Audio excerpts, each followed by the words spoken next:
Hi, if you want to change screen refresh rate on your Samsung Galaxy S25, then you should open Settings.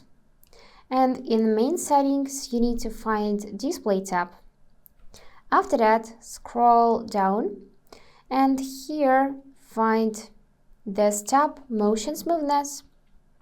And now you can pick between Standard and Adaptive.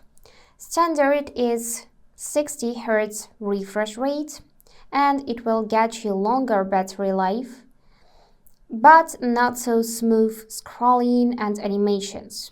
And Adaptive will give you the smoothest animations and scrolling, and it will get you 120 Hz refresh rate.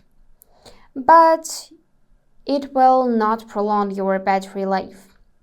And here you can see those two modes compared. And if you want to pick something, just tap it and then tap button apply and simply go back. And that's it for today. If you found this video helpful, please subscribe, like and comment. And I wish you all the best. Bye bye.